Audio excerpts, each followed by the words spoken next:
Welcome back to the Smart Investor Show, where we break down the strategies and stories behind smart property decisions. Today, I'm excited to be joined by Jon Tyson, a visionary property developer, strategic thinker, and co-founder of Dominion. Jon brings over a decade of experience in property investment and development across UK and Australia. What really sets him apart is his systemised, results-driven approach, from finding the right sites to managing seamless end-to-end project delivery. His work is all about creating high-performing real estate assets that not only deliver solid returns for investors, but also add real value to the communities they're built in. At Dominion, Jon leads the charge on a collaborative model called Development as a Service, or DAS, which gives everyday property investors the chance to tap into the upside of development without needing to go it alone. He's a strong believer in putting people first, whether it's investors, tenants, or partners, and has built a network that's helped bring to life some seriously impressive, sustainable projects. If you're an investor looking to do more with your capital, Jon's insights today are going to be incredibly valuable. This is the Smart Investor Show with me, Julian Kursigara. Jon Tyson, welcome to the Smart Investor Show. Thank you for having me on. That's great. Great to get you on, and thanks for making some time. I know you've just got back from a little vacation, so I appreciate you squeezing in straight away. Not at all. So, mate, we have a little tradition to like to start by, getting to know you a little bit more, and maybe hearing the Jon Tyson story. Take us back to, I can detect a little an accent there. So take us back to childhood, and what schooling and what got you through to Australia, and I guess where you are today in terms of your venture into the property sector. Yeah, awesome. Been here just under 10 years. UK originally, wanted to kind of explore the world a bit more, see what else is out there. Moved over here with my now wife. Always had an interest in property from a young age, which I've got some ideas as to where that might have started that we can go into. After getting to Australia, went through a couple of different types of jobs. Didn't get lured in too much into the earn big, spend big. Was able to actually do a little bit of investing in the early days. Met some of the right people and kind of was able to get the right education and start making some good decisions. But yeah, in terms of kind of backstory before that, didn't go to university. Kind of skipped that stage. Still went and hung out with a few mates that did go to university. Quite a lot of them just asked me to leave eventually because I was having all the fun and not having to pay for it.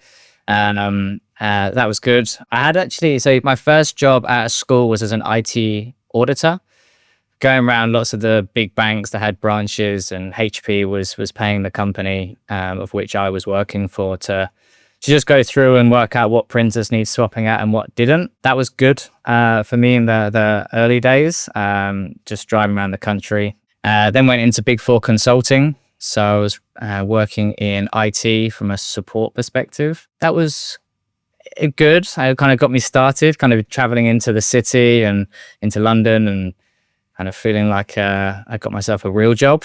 Yeah, after a couple of years of that, decided that I would try out Australia. So I soon saw a few friends that had come over to Australia for that 1 year, that fateful 1 year.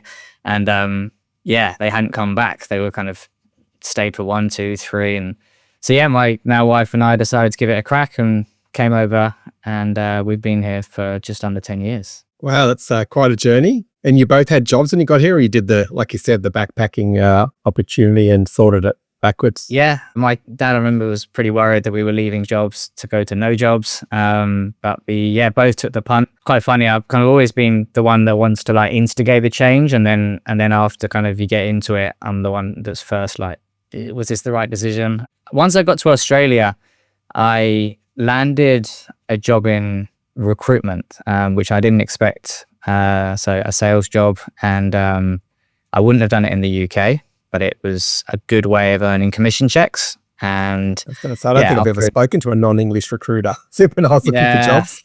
I didn't break the mold. Unfortunately, had a couple of years in recruitment. Actually, it wasn't unfortunate. It was fortunate as well. It's an industry I wouldn't have necessarily thought of going into before coming to Australia. But met some awesome people in that career, and was able to carve off some commission checks and invest them in the right places. So I bought first property in 2019, which would have been just around the time as to when I started to also look at whether, a business was feasible as well. So yeah, that's kind of a bit of a snapshot of before Australia. So what came first, John, the business idea or the willingness or want to invest in property?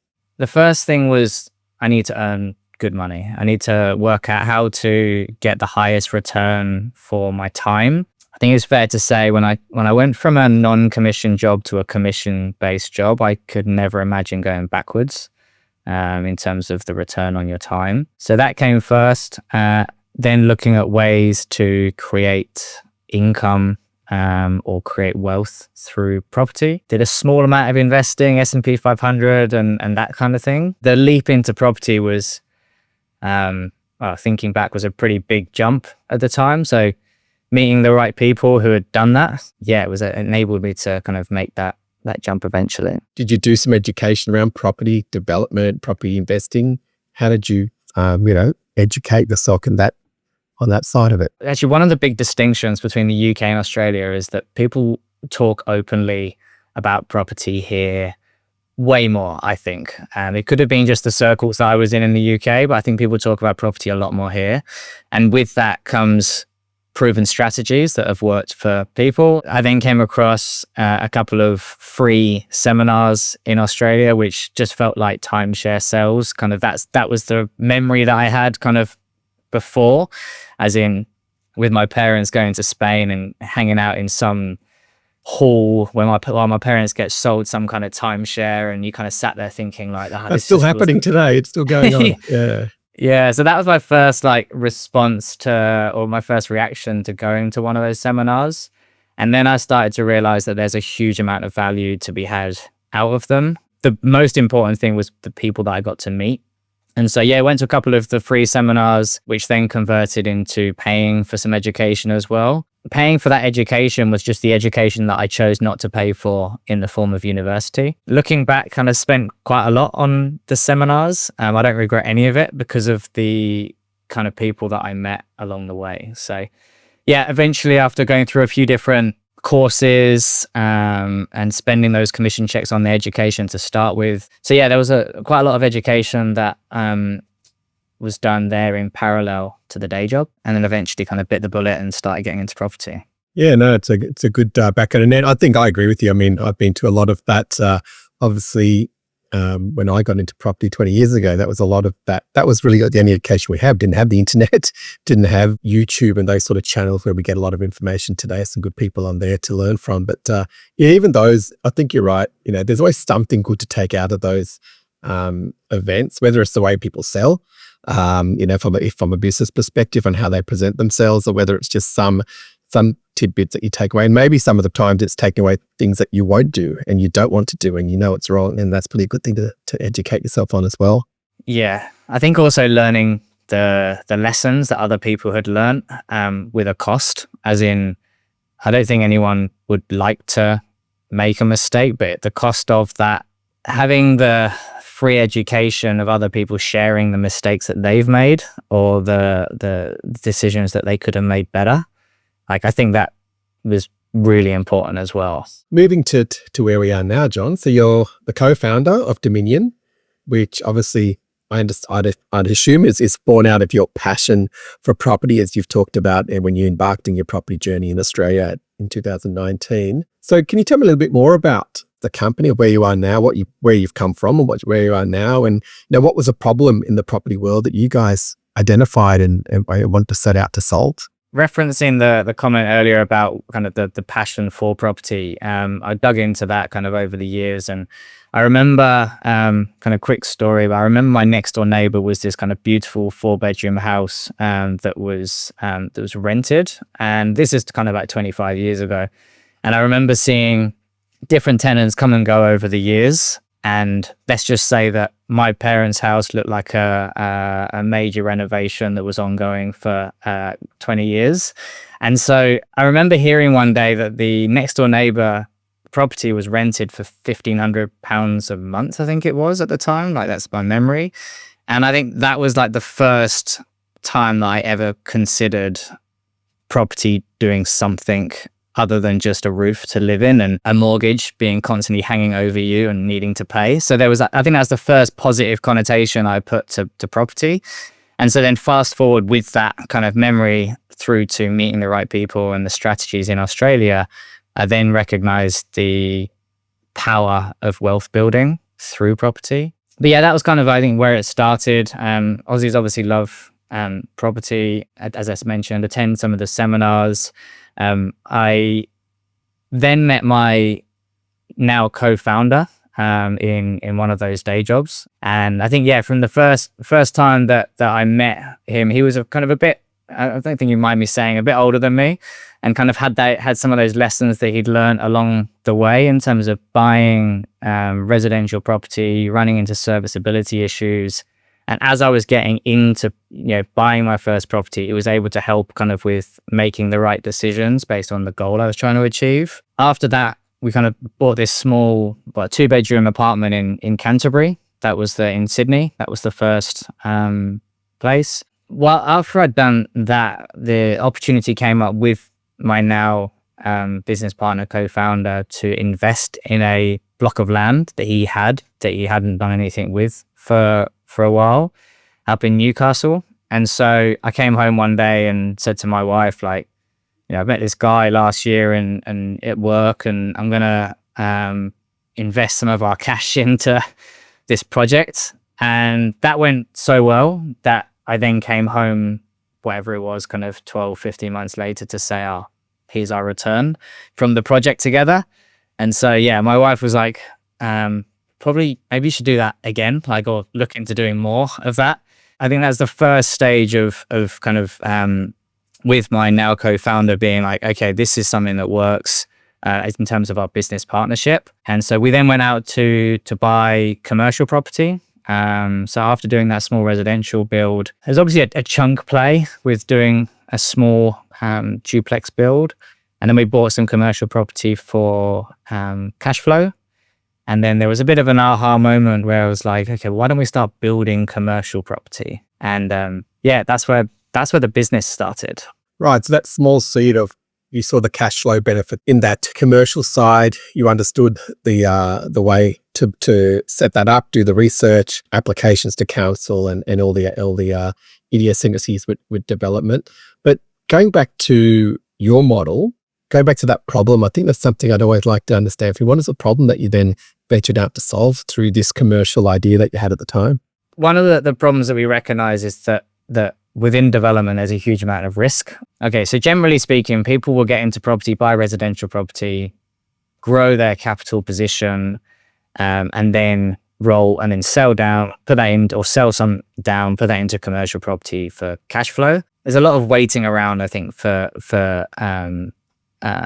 the residential part to happen, which is the market doing the moving. The two differences between, I guess, us and typical development companies is that a lot of development businesses will find a typical development site, and then they'll work out what could go on it, as opposed to choosing the strategy first and then building and then finding the sites that match that or suit that. It might help if I go back to kind of the proof of concept that we built, and then kind of going forward from there. After we'd built the residential property and had a huge equity uplift, that was also to do with having land that had been there for a couple of years. But we then went and bought the commercial property, and then pretty much we'd run out of cash eventually. As in cash to invest, we're like, okay, well that's us done now in terms of until we earn more money that we can then put into buying more commercial.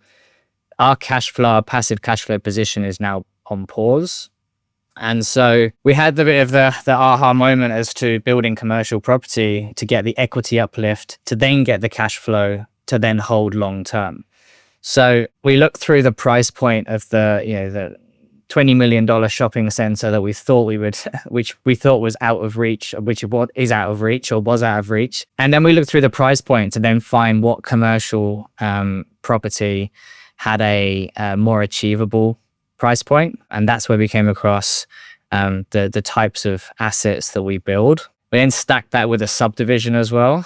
And we then went out and proved our model. We kind of found what we thought worked using all the different education that we'd learned from different seminars and subdivision here. And we kind of then consolidated that down into what we wanted to niche down into. We went and found a 1 into 3 lot subdivision.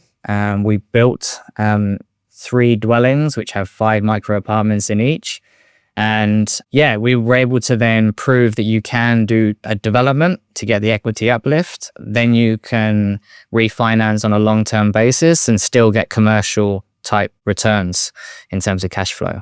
That's and that was your first undertaking, 15 units? That was the first within this model. Yeah. The before that, the development was a duplex. And then the second was then, the proof of concept. This was also going through COVID as well. This was kind of flying up. That was what city? Brisbane, Sydney, Melbourne? That was Brisbane, yeah. Brisbane. So we looked at the fundamental, like again, kind of using the fundamentals of property investing. We're looking at location first. We decided that Brisbane was, actually, I think you guys are pretty keen on Brisbane as well, as in it's based on what's happening up there and a few different reasons.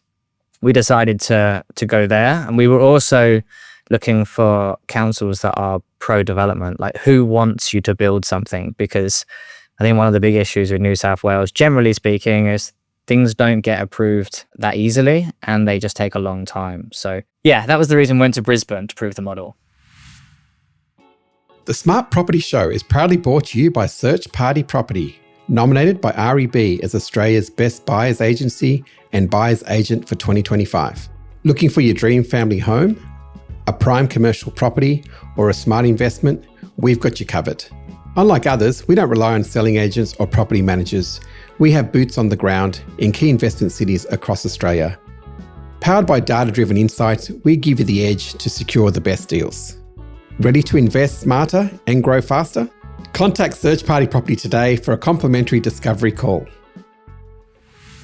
And I'm assuming you're looking at a lot of data points as well, right? Like from an investment point of view, we're looking at that when we're buying for our clients. But on your side, where you're developing will be very important for the type. We'll get onto your, the audience or the tenants that you'd have, participants in your accommodation structures. But what sort of data points are you looking for when you're looking to build this model out? Yeah, so vacancy rates is probably the first one that, well, we probably looked at different data points before, but we're kind of honing on now as to where are the needs in the market, and then getting the right balance between buying land at the right price versus the affordability of the rent for that area while staying close to jobs. What we build is essentially within the co-living or could be considered build to rent. Build to rent typically is high rises in the middle of the city, which from what I've seen is not that affordable, not for the everyday Australian. But it is affordable for those that have got, white collar jobs in the middle of the city. Going through a council or going through an area that wants development, I think that was the reason why we looked at Brisbane. And then, looking at kind of also where's affordable. That makes sense. I remember reading somewhere, John, it might be your website or somewhere else, but one of the things about lowering the barrier of entry for, say, a sophisticated investor. How do you do that, and how do you assist people to invest in your type of developments? While going through the education, there's various different seminars and lots of different courses. There's lots of theory being taught, and the practical is a little bit of give it a crack yourself. And I think what we wanted to do is we wanted to stretch our capital, our equity to go as far as we could. And first of all, that was buying the commercial property. Then it was recognizing that actually we can do better with that if we go and buy a development site, a small development site, subdivide, build, and then hold. And so when we would speak to some others or property investors, if we're speaking to property investors who had gone through the residential, they might have even got into commercial, they started to have an appetite for development. There were so many stories where someone had got burnt by, a major cost within development. And although they were in a position where they had the equity to inject into a development, they would either get into a JV of some sort, build, sell, split the profit. But in terms of building their own portfolio through development, there was a lot of bad news stories. And essentially what we wanted to do, and this grew organically for us out of proving our model ourselves. So we first of all did that, the 1 into 3 lot subdivision. Then after that, we started to raise investors just in the form of loans, simple loans, so equity partners. And after raising a fairly decent size fund, of which I had no idea, we had no idea what we were doing to start with, but we were able to raise kind of some investors. And we then had those investors come back to us to say, can you just build that for me? Can you build one of these things for me to have in my portfolio? Because of the cash flow, because of the equity uplift. And so, yeah, that was one of the first things that we saw, which was that there's lots of burnt property investors trying to become developers. We'd obviously taken a punt on something that had worked out for us and worked out well. And so we wanted to then just rinse and repeat the same model and increase the level of predictability of the successful outcome. And by staying as simple as possible, we were able to do lots of smaller projects as opposed to doing the higher risk developments. Well, I was going to say, no, it makes a lot of sense. And like you said, you're able to then get active investors involved. I don't think there's a week that goes by, John, including yesterday, where I don't speak to someone who tried their hand at development and burnt it quite badly and then decide just to go back to, not just to go back, but to go keep their investment flame alive, but remove the risk and buy and hold strategies, which is what we predominantly do for 80% of our clients. You typically see clients, I guess, that come in, you help them get into property, they build their portfolio within the resi world. If they want to get into commercial, they can also roll into that as well. Once there's a sophisticated investor, what we found is that sophisticated investors get to a point where they're like, okay, now how do I maximize the equity that I've created for the highest cash flow to get ready for, retirement of some sort? I don't really like that word, but choosing what you do, going to work because you want to, not because you have to. But a lot of the people that have managed to build a portfolio will be those that are highly skilled to earn good money for their time, doctors or business owners, whatever. And so they don't really have time to be a good property developer that reduces the risk while juggling the reason why they can afford to be a property investor. That's what I found. No, and that's exactly we've been doing this for 7 or 8 years, and that's exactly the way we see. We've got a lot of clients who start that way. We've got a couple of doctors at the moment who are running through our business and a dentist, and we're buying opportunities for them that can be subdivided or renovated and things like that. And these aren't to flick; these are to hold. But that's why I was attracted to your product as well, right? Where a lot of our clients are looking for that higher cash flow. Particularly when that sort of age bracket persona of our clients are probably that 35 to 45, looking at that next tranche of life. They've got kids, probably some private school fees potentially, and if you are in a mortgage, so that you can leverage their equity to buy some property, and then they look at the next levels of sophistication, which is getting into something a little bit bigger into commercial, which is an area of our business that's growing as well. I know that you guys do a phenomenal job to take people from first property all the way through as far as they want to go. I think that the bit where we kind of start to come in, if I was using that as a bit of a spectrum, is when someone is kind of in a good position equity wise, and they're kind of like, oh, actually, I quite fancy a bit of development, to go a bit faster with increased risks. That's kind of where we would start, essentially, for those that have got themselves into a good position by making some good decisions and working with great guys like yourself. But then they're looking to go a bit faster, but not necessarily put it all at risk and like bet the farm on a development of some sort. And so, quite simply put, we bridged a gap between the property investor risk profile and the property developer risk profile, so that people can actually get a bit of practical to go with the theory as well. We have had one client that hasn't come back to go again, so repeat clients. We've got one guy on his 5th project, just to give you an idea. On that whole spectrum of those that come and do one project with us versus those that are on their 5th, some of them will say to us, I might be interested in doing this myself after I've done a project with you. And I'm like, cool, like that's great. Like, we're happy to be by your side when we're partnered together, but if we're not and you feel comfortable to go and do that, great. And that's because the Dominion's big mission, and I think fair to say my co-founder and I's big mission coming into this and converting it from investment of our own to then turning it into a business is that we need more homes in the market. Like everyone knows that. Like everyone's kind of banging on about, for good reason, that we need more homes. And I think there's not that many solutions coming to the table.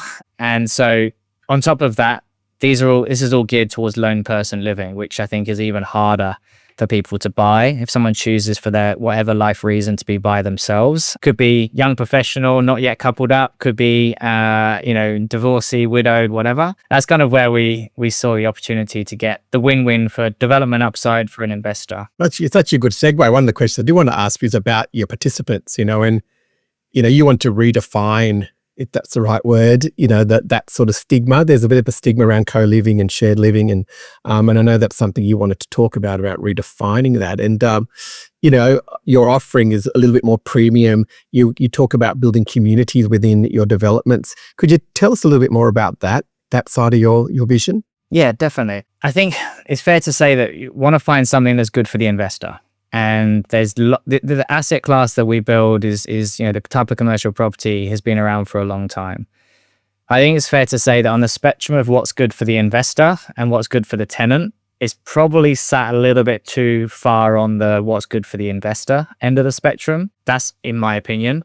And so what we've done is increase the experience for the tenant, had a tenant focused. We're not talking gold taps, and we're not talking, really low quality, as in the lowest quality available to get the highest returns.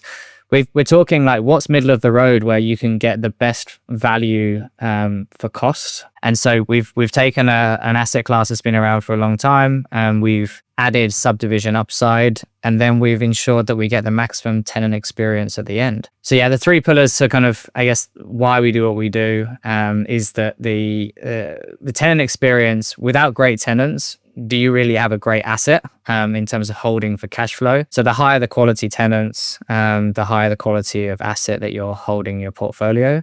And you don't attract great tenants unless you create a great tenant experience. So for us, everything started with tenant experience. And then, the two big differences, as I mentioned, is kind of that buy and hold. So people that want to buy and hold as opposed to buy and sell.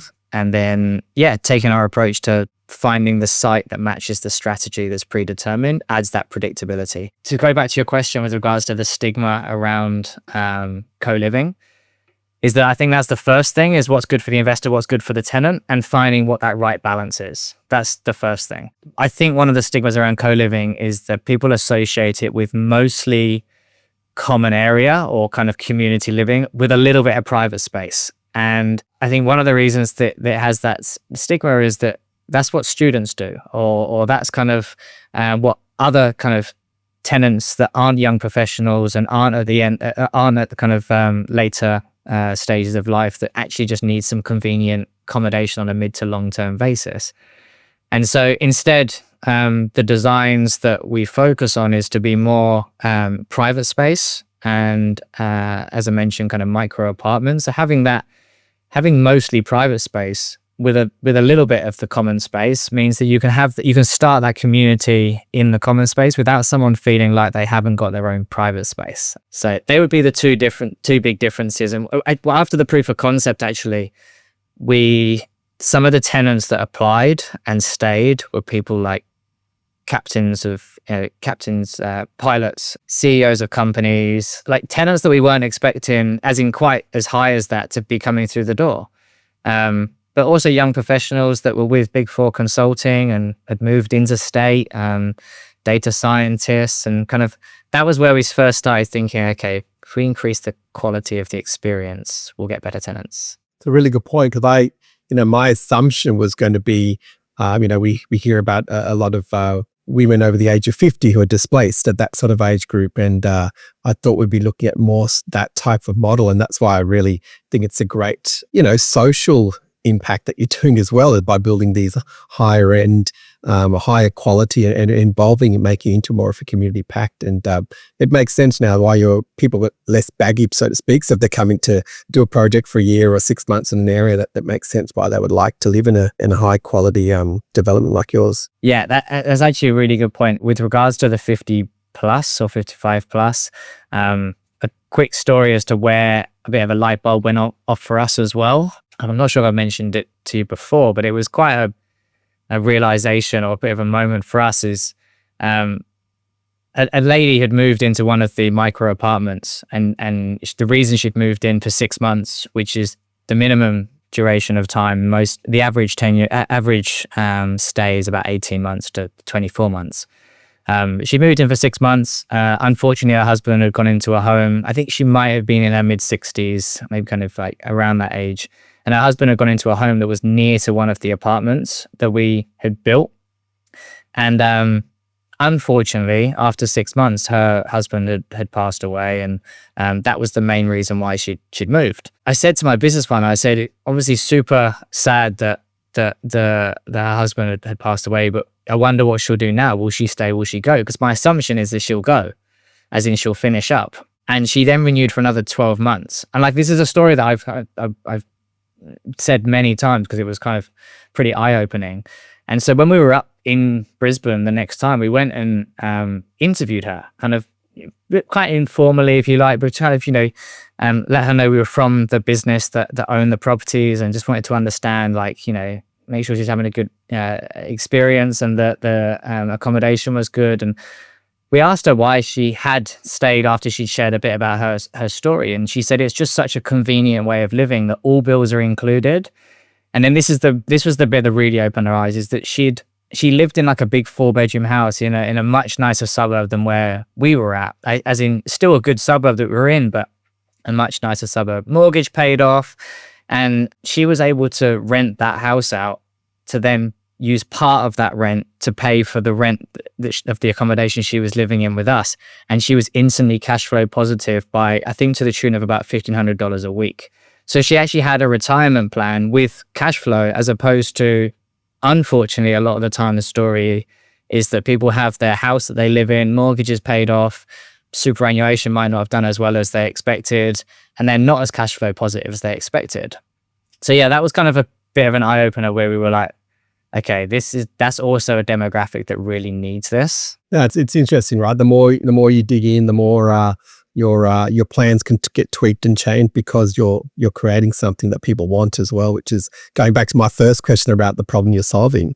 And I think that's probably the key nugget that you have solved. I think there's something along the lines of the market will pull the product or the service out of your business, assuming you've got the kind of right ingredients to start with.